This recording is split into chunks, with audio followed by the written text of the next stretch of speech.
కాబట్టి డెఫినెట్గా వాళ్ళకు ప్రత్యేకమైన రిజర్వేషన్ ఉంటే తప్ప, వాళ్ళకు సేఫ్ గార్డ్స్ ఉంటే తప్ప వాళ్ళు ఇట్లాంటి డబ్బుల ప్రలోభాల మద్యం ఎన్నికలో తట్టుకునే ప్రసక్తి లేదు. కాబట్టి డెఫినెట్గా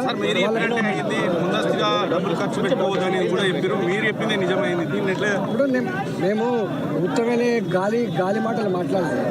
నేను 25 సంవత్సరాలుగా అనుభవం ఉన్నవాడిగా, చట్టసభలో పనిచేసిన వాడిగా, రాజ్యాంగం అంటే ఏందో ఎరిగిన వాడిగా, ఇతర రాష్ట్రాల్లో ఇట్లాంటి సమస్యలు వచ్చినప్పుడు ఏం జరిగిందో చూసిన వాడిగా చెప్పినాను.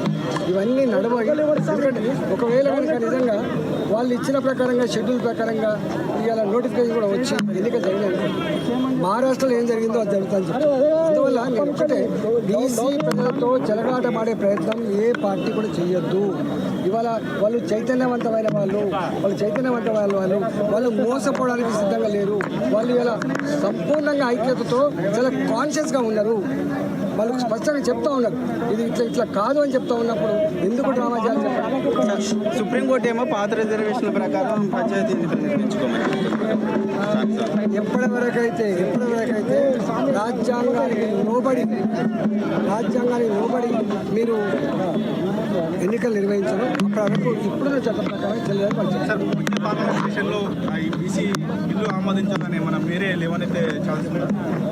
సందర్భం వచ్చినప్పుడు తప్పకుండా చేస్తాం. సందర్భం తప్పకుండా చేస్తాం.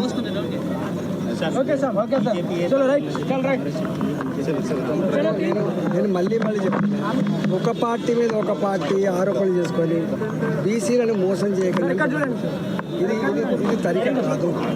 నేను మళ్ళీ చెప్తున్నాను, దేశంలో అనేక ఉదంతాలు ఉన్నాయి. ఇవాళ నార్త్ ఈస్టర్న్ స్టేట్స్లో 70%, 80%, 90% ఎస్టీలు రిజర్వేషన్ ఉన్నది. రెండోది కూడా ఏంటంటే దేశవ్యాప్తంగా కూడా ఒక కులం ఓబీసీలుగా ఉన్నటువంటి వాళ్ళు ఉన్నారు, ఓబీసీలు లేని వాళ్ళు కూడా ఉన్నారు. నేను ఎగ్జాంపుల్తో సహా చెప్పినాను. ఇవాళ లంబాడాలు ఉన్నారు. ఇక్కడ లంబాడాలు తెలంగాణలో ఎస్టీ కింద వస్తారు. ఇదే లంబాడాలు ఇలా కర్ణాటక పోతే ఎస్సీల కింద వస్తారు. ఇవాళ రజకులు ఉన్నారు. ఇక్కడ రజకులు దోబీ పని చేసేవాళ్ళు ఇక్కడ బీసీలుగా ఉన్నారు. మా చాకలైలమ్మ వారసులు ఇక్కడ బీసీలుగా ఉన్నారు. కర్ణాటక పోతే ఎస్సీలుగా ఉన్నారు. అందువల్ల ఇవాళ దేశవ్యాప్తంగా కూడా బీసీలలో ఇవాళ ఇక్కడ రెడ్లు ఉన్నారు, కర్ణాటక పోతే బీసీల కింద వస్తారు. కమ్మలు ఉన్నారు ఆంధ్రప్రదేశ్లో, అక్కడ పోతే బీసీల కింద వస్తారు. ఇట్లా మున్నూరు కాపు ఉంది, ఆంధ్రకు పోతే ఓసీలుగా ఉంటారు, ఇక్కడ పోతే బీసీలుగా ఉంటారు. అందువల్ల అనేక కులాలు ఒక్కొక్క రాష్ట్రంలో ఒక్కొక్క రకమైనటువంటి స్టేటస్ ఇవ్వడం జరిగింది, ఒక్కొక్క రకమైన సేఫ్ గార్డ్స్ ఇవ్వడం జరిగింది. కాబట్టి ఇదంతా అర్థం చేసుకొని దేశవ్యాప్తంగా ఒక కులాన్ని దేశవ్యాప్తంగా ఒకటే ఉండడానికి ఒకటే ఉంటారు. వైశ్యులు దేశవ్యాప్తంగా ఒకటే ఉంటారు, బ్రాహ్మణులు దేశవ్యాప్తంగా ఒకటే ఉంటారు, మిగతా కులాలు ఎస్సీలు దేశవ్యాప్తంగా ఒకటే ఉంటారు. కానీ మిగతా వాళ్ళు మాత్రం దేశవ్యాప్తంగా ఒక పద్ధతిలో లేరు. కాబట్టి ఇది చాలా కాంప్లెక్సిటీ సంబంధించి దీని మీద సమగ్రమైన పద్ధతి ఉండాల్సి ఉన్నది. దీని మీద పెద్ద ఎత్తున రాజకీయ పార్టీలో డిబేట్ జరగాల్సి ఉన్నది. ఇలా ఆ ప్రజల ఆక్రందన ఏదైతే ఉందో, ఆ బీసీ ప్రజల యొక్క దుఃఖం ఏదైతే ఉందో 79 సంవత్సరాల తర్వాత కూడా పరిష్కరించబడకపోతే అది దేశానికి మంచిది కాదు, ప్రజాస్వామ్యానికి కూడా మంచిది. ఇక్కడ మోడీ గారు ఇలా ఏబీసీల వర్గీకరణ కోసం 30 సంవత్సరాల కాలం పాటు ఒక ఎస్సీ ఒక మాదిగ జాతి మాకు ఏబీసీ కేటగిరీ కావాలంటే 30 ఏళ్ళుగా జరుగుతున్న ఉద్యమాన్ని ప్రజాస్వామికమైన దేశంలో ఎట్లా మీద సప్రెస్ చేసుకుంటామని చెప్పి దానికి ఒక పరిష్కారం చెప్పగలిగింది.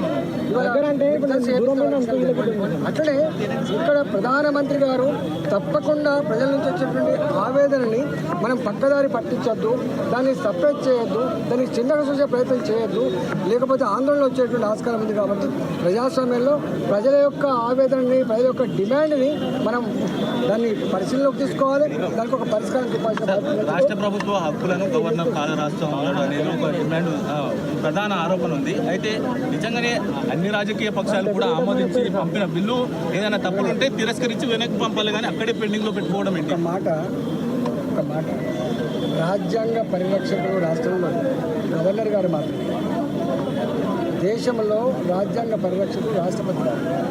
ఈ చట్టాలను అమలు చేయాల్సిన బాధ్యత కోర్టుల మీద ఉంటుంది. ఇవాళ స్పష్టంగా తెలుసు గవర్నర్ గారికి సలహాదారు ఉన్నారా, న్యాయ నిపుణుల సలహా తీసుకోవడం.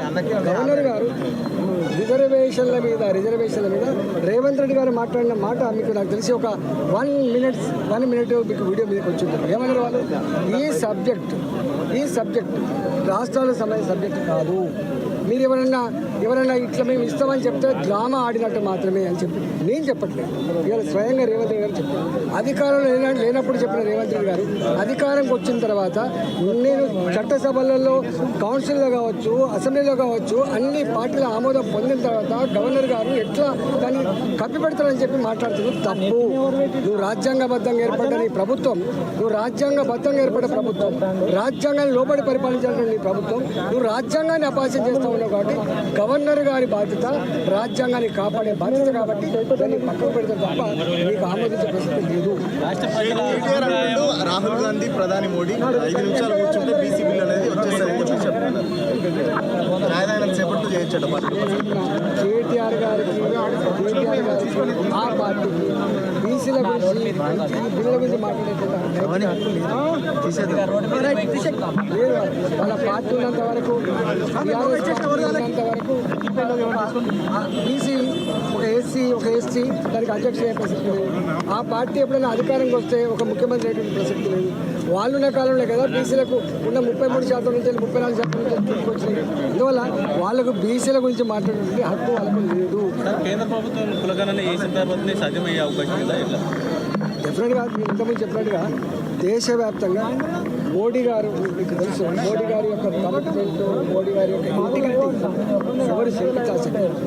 ఆయన ఇచ్చిన హామీలు అమలు చేసిండు, ఇవ్వనటువంటి హామీల పట్ల కూడా చిత్తశుద్ధితో ఉన్నాడు. కాబట్టి ఇలా దేశవ్యాప్తంగా ఏదైతే కులగణన చేయాలనుకుంటే 100% అయితే మీకు తెలుసు ఈ దేశంలో మహిళా రిజర్వేషన్ బిల్లు రావాలని చెప్పారు. డ్రామాలు చేసిన తప్ప చేయలేకపోయింది. ఎవరెవరు ఏం మాట్లాడిందో పార్లమెంట్లో మీరు చూసింది. కానీ అదే మహిళా రిజర్వేషన్ బిల్లుని ఇవాళ తెచ్చి రేపు అమలు చేయబోతాం. కాబట్టి ఏదైనా నిజాయితీగా కమిట్మెంట్తో ఇచ్చిన మాట వెళ్ళిపోయిన పార్టీ ఉంది ఇప్పటిదాకంటే ఇచ్చిన వ్యక్తి ఎవరంటే నరేంద్ర మోడీ గారు. కాబట్టి డెఫినెట్గా మళ్ళీ ఈ బీసీల సమస్య దేశవ్యాప్తంగా ఈ అణగారిన వర్గాల ఈ ఓబీసీ దేశంలో ఓబీసీలుగా పిలిచే మన రాష్ట్రంలో బీసీలుగా పిలిచి ఈ ప్రజల సమస్యలు కూడా తప్పకుండా పరిష్కారం అవుతాయని నమ్మకం. సార్, ఇది సాధ్యం కాదని కాంగ్రెస్ పార్టీ ఈ అంశాన్ని బీసీలను మెస్మరైజ్ చేసేందుకు ఎత్తుకుందనుకుంటారా? ఎన్ని రోజులు మిస్ప్రైజ్ చేస్తారు? నేను ఒకటే అంటున్నా.